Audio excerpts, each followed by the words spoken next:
Good morning, student. Today we are going to learn chapter number 3, Roman numeral. So let's begin. Roman numeral comes from Roman civilization. Roman system have 7 symbols.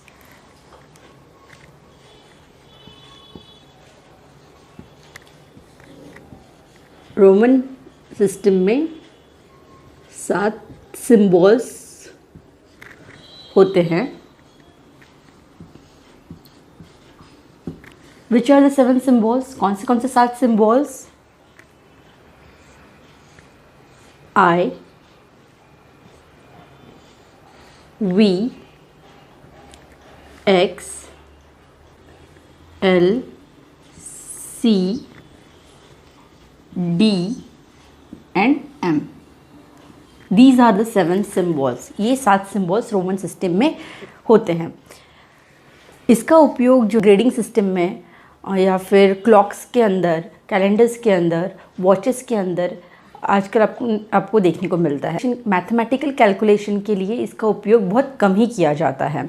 अभी आपको 3rd class में सिर्फ 3 symbol के बारे में ही पढ़ना है. कौन से 3 सिंबल के बारे में? ये 3 सिंबल के बारे में. I, V, X. In 3 symbol के कॉम्बिनेशंस के बारे में आपको पढ़ना है.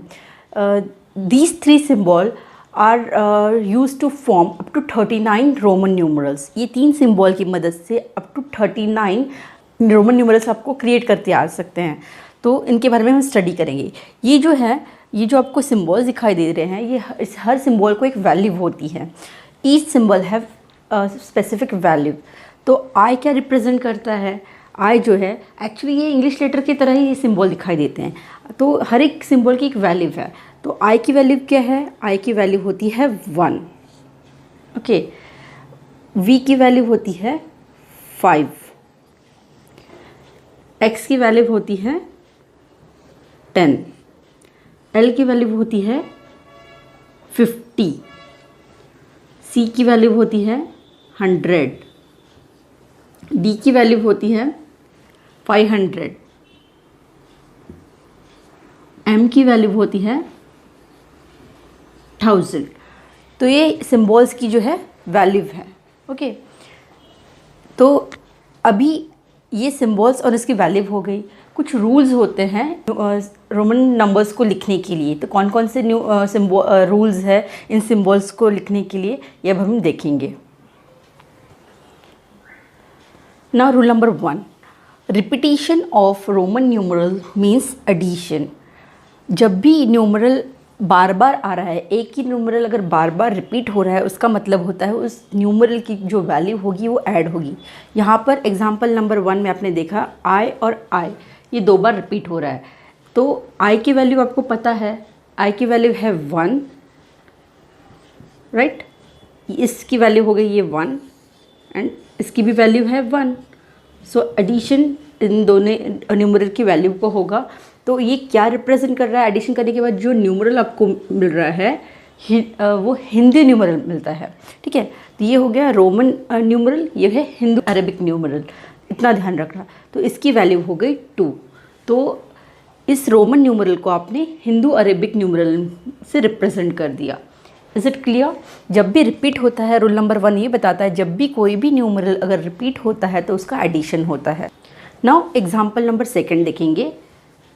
अगर x रिपीट होता है 2 टाइम्स तो x की वैल्यू क्या है? 10, right. Again this x is remaining, so value of x is 10. सो ये 2 बार रिपीट हुआ है तो हमको एडिशन करना पड़ा. हर एक की वैल्यू की एडिशन करनी पड़ेगी. इसकी वैल्यू 10, इसकी वैल्यू 10. तो ये दोनों नंबर क्या रिप्रेजेंट कर रहे हैं? ये 2 न्यूमरल जो है ये 20 हिंदू अरेबिक न्यूमरल रिप्रेजेंट कर रहे हैं. तो इसका मतलब हो गया इट मीन्स 20. इसी तरह से न्यूमरल 3 बार भी रिपीट हो सकते हैं. ओके. जैसे यहाँ पर x है तो और एक बार x आ सकता है. तो इस तरह से आगे हम रूल्स जैसे से देखेंगे तो उसके बारे में समझेंगे. Now rule number 2. Smaller numeral written to the right of larger numeral always added to larger numeral. क्या बोला है? एग्जाम्पल के थ्रू हम देखेंगे, जब भी कोई छोटा न्यूमरल जिसकी वैल्यू कम है वो अगर लार्जर न्यूमरल के बड़े वैल्यू से राइट हैंड साइड में होगा, तो इसका मतलब जो होता है वो नंबर जो है वो क्या हो रहा है, ऐड हो रहा है। ओके, फॉर एग्जांपल जब भी स्मॉलर न्यूमरल अगर है और वो स्मॉलर न्यूमरल के राइट हैंड साइड में अगर लार्जर न्यूमरल आता है, तो इसका मतलब होता है उसका एडिशन हो रहा है। एग्जांपल के थ्रू हम समझेंगे, ये लार्जर न्यूमरल है 5, उसकी क्या बोला है, राइट हैंड साइड में, यानी उसके राइट हैंड साइड में अगर जिसकी वैल्यू कम है ऐसा न्यूमरल लिखा है, तो इसका मतलब होता है इन दोनों की एडिशन हमको करनी पड़ेगी। ओके, सो इसकी वैल्यू क्या है 5 और इसकी वैल्यू है 1 आई की 1। सो बड़े न्यूमरल के बड़ा न्यूमरल जो है उसके राइट हैंड साइड में अगर कोई न्यूमरल आता है उससे छोटे वैल्यू का, तो उसका एडिशन होता है, ये आपको ध्यान रखना है। ओके, मीन्स 5 + 1, v की वैल्यू है 5 और i की वैल्यू है 1, सो 6। तो ये रोमन न्यूमरल की वैल्यू क्या हो गई, 6 is the value of this Roman numeral. Okay, और एक एग्जांपल हम देख लेते हैं।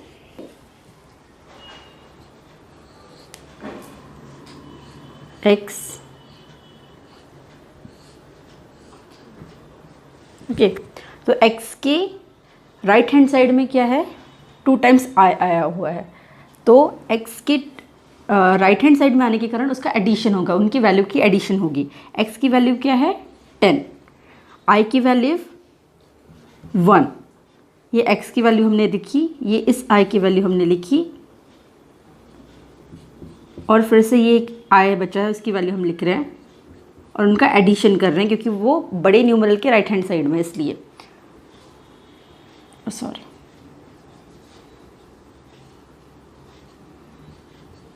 So value of this Roman numeral is 10 + 1 11 + 1 12. So 12 is the value of this Roman numeral. Okay. Now you understand rule number 2. Okay. Now rule number 3. Smaller numeral written to the left of larger numeral always subtract from larger numeral. What this mean? जब भी कोई numeral है जो बड़ा numeral है उसके left hand side में अगर कोई छोटा न्यूमरल आता है तो वो सब्सट्रैक्ट होता है। एग्जाम्पल के थ्रू समझेंगे, सपोज़ 5, ओके, 5 जो है बड़ा न्यूमरल है, उसके लेफ्ट हैंड साइड में अगर 1 है, मीन्स आई है, ओके, तो ये हमेशा सब्सट्रैक्ट होगा। ओके, जब भी बड़े न्यूमरल के लेफ्ट हैंड साइड में कोई न्यूमरल आता है और उसकी वैल्यू कम होती है तो वो सब्सट्रैक्ट होता है। सपोज़ इस v की वैल्यू है 5 और i की वैल्यू होती है 1, सो हमने बोला सब्सट्रैक्ट करना है। जब भी बड़े न्यूमरल के लेफ्ट हैंड साइड में कोई न्यूमरल आता है जिसकी वैल्यू कम होती है वो हमेशा सब्सट्रैक्ट होता है, तो 5 - 1 करना पड़ेगा, तो आंसर आएगा 4। तो ये आपको ये न्यूमरल क्या रिप्रेजेंट कर रहा है, ये रोमन न्यूमरल का जो वैल्यू है वो हिंदू अरेबिक वैल्यू 4 को रिप्रेजेंट करता है। ओके, अगेन सेकंड एग्जांपल देखते हैं। सपोज़ 10 है, ओके, इसका वैल्यू है 10 और उसके लेफ्ट हैंड साइड में अगर i है तो क्या करना पड़ेगा, 10 की वैल्यू क्या है, ज़्यादा है, लार्जर न्यूमरल है, और उसके लेफ्ट हैंड साइड में i आया है, उसका वैल्यू कम है, तो आपको फिर से सब्सट्रैक्ट करना है। ये इसकी वैल्यू हो गई -1, तो आया 10 - 1 9। तो ये रोमन न्यूमरल है, ये क्या रिप्रेजेंट करता है, 9 हिंदू अरबिक नंबर को ये रिप्रेजेंट करता है। तो ये हो गया rule number 3। Okay, now rule number 4, x and i can not be repeated more than 3 times. इसका मतलब ये है कि x जो है उसको आप 3 बार ही लिख सकते हो, उसको 4 टाइम्स आप नहीं लिख सकते। This one is wrong. But this up to this is okay, means आप x लिख सकते हो, x लिख सकते हो, x लिख सकते हो, लेकिन 4 टाइम्स x आप नहीं लिख सकते। उसी तरह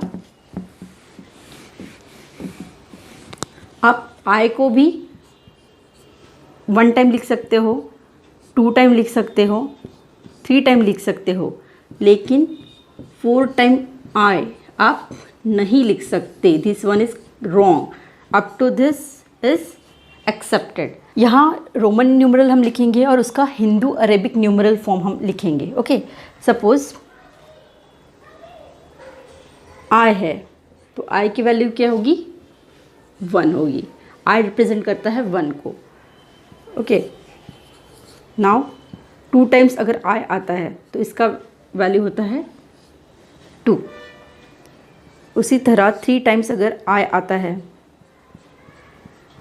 तो उसका वैल्यू होता है 1 2 3। Up to this you understand. Now 4।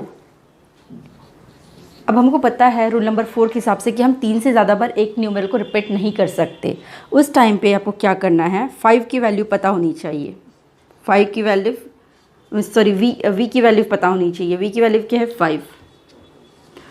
तो 5 - 1 4 होता है, तो इसको हम क्या करेंगे, 5 लिखेंगे और उसके आगे लेफ़्ट हैंड साइड में अगर आता है तो इसका मतलब होता है कि जो बड़ा नंबर है उसमें से वो सब्सट्रैक्ट हो रहा है। मीन्स 5 में से जो है i की वैल्यू सब्सट्रैक्ट होगी। मीन्स ये रिप्रेजेंट करता है। ओके, सो 4 को ये न्यूमरल, रोमन न्यूमरल 4 को रिप्रेजेंट कर रहा है। क्यों? क्योंकि बड़े न्यूमरल के लेफ्ट हैंड साइड में अगर कोई भी वैल्यू उससे छोटी लिखी जाती है तो वो सब्सट्रैक्ट होती है। ये आपको ध्यान में रखना है। ओके, 6 को हम कैसे लिखेंगे, 5 + 1। तो इस तरह हम 6 को रिप्रेजेंट करते हैं। 7 को 5 + 2, this represent 7। 8 5 + 3, it represent 8 number. Now 9। अब यहाँ पर 3 बार i रिपीट हो चुका है, उसके आगे हम फिर से i को रिपीट नहीं कर सकते। तो जो बड़ा न्यूमरल है मीन्स 10 - 1 हम लिख सकते हैं 9। सो 10 - 1 लिखने के लिए i को लेफ्ट हैंड साइड में लिखना पड़ेगा। So it represent 9 and then this x represent 10. Up to this I'm explaining to you now। इसके बाद आपको अभी जो है वो नंबर्स लिखने पड़ेंगे up to 39। If you have any problem please do ask me.